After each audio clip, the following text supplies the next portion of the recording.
Hello everyone. जिया कहानियाँ में आपका स्वागत है। दोस्तों, आज की कहानी बेटी और बहू। कमला देवी अपने 5 साल के पोते के साथ क्रिकेट खेल रही थी। पोता पीयूष कह रहा था, दादी आप बॉलिंग करो।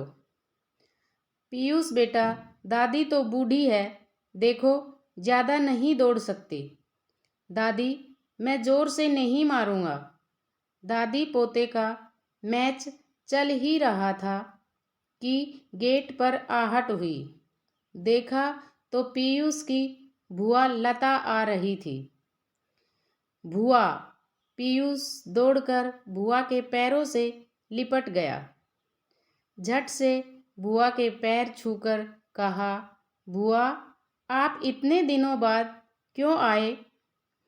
बुआ ने पर्स से पीयूष को उसकी फेवरेट चॉकलेट निकाल कर दी और प्यार से उसे पूछा, कैसा है मेरा बच्चा? जवाब में पीयूष ने गर्दन हिला दी। लता ने माँ के गले लगते हुए कहा, कैसी हो माँ? माँ मुस्कुराती हुई बोली, मैं ठीक हूँ, तू आज कितने दिनों बाद आई है? अरे माँ, बैंक के जॉब का तो तुम्हें पता ही है, छुट्टी मिलती कहाँ है। आज छुट्टी ली थी तो सोचा तुमसे मिलाऊं। दोनों माँ बेटी बातें करने लगी। कमला जी बिटिया के लिए चाय नाश्ते का इंतजाम करने लगी।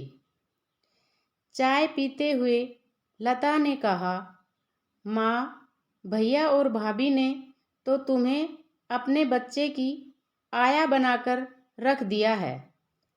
इस उम्र में तुम सारा दिन पीयूष के पीछे दौड़ती रहती हो।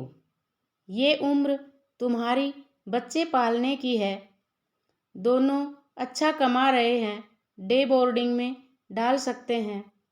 आकाश लता का भाई मैनेजर है और भाभी स्वाति प्रोफेसर है।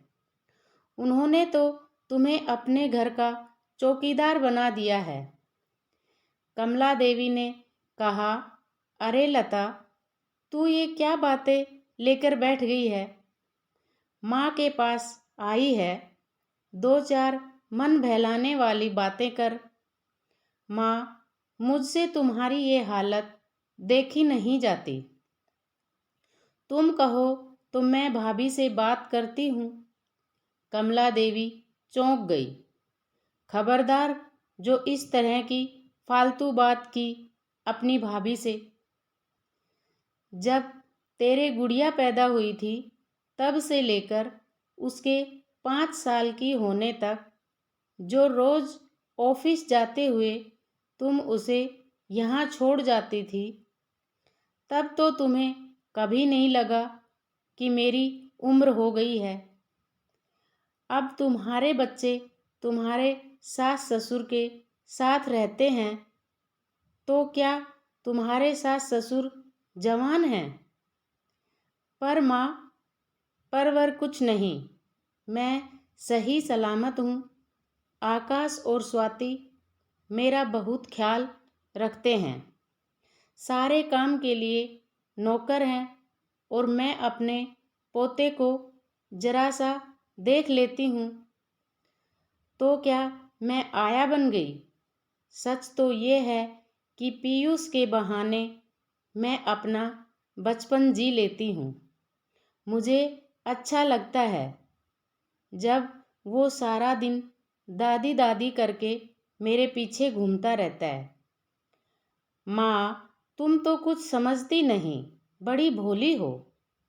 देख बेटा, ये मेरा घर है, इसे कैसे चलाना है मैं और स्वाति देखेंगे। तू अपना घर देख। और हाँ, एक बात और, परिवार का जो सदस्य घर पर रहता है वो चौकीदार नहीं होता। ये हम सबका घर है और इसकी देखभाल की जिम्मेदारी हम सबकी है। और बेटा, अपने घर का काम करने में क्या बुराई है? बेटा, यह घर जितना बहू का है उतना ही मेरा है। और बहू जॉब करती है, इस घर की मदद करती है।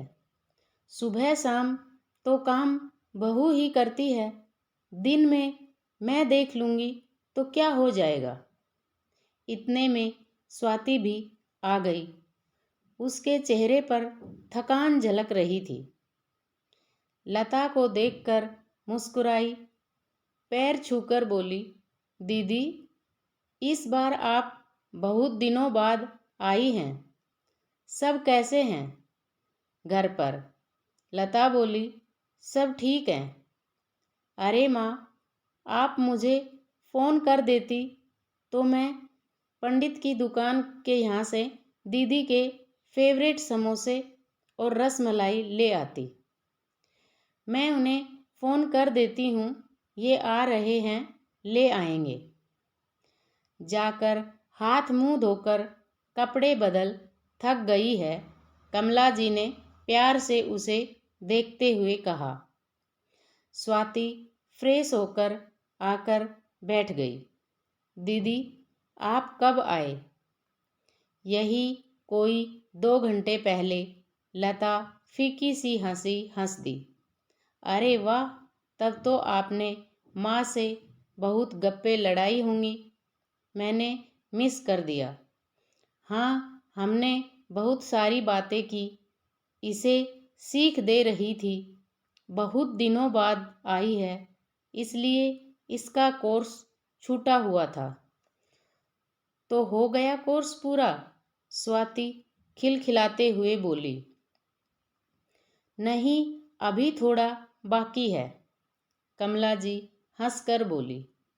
अरे दीदी, माँ एक बहुत अच्छी टीचर है, वह जो भी सिखाना चाहती है सिखाकर छोड़ती हैं। लता दोनों का मुंह ताक रही थी। माँ ने अपनी बेटी को एक अच्छी शिक्षा दी। हर बेटी की ऐसी माँ हो तो कोई भी परिवार टूटेगा नहीं।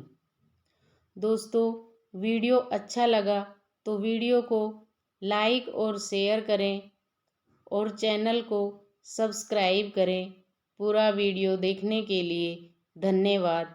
मिलते हैं अगले वीडियो में।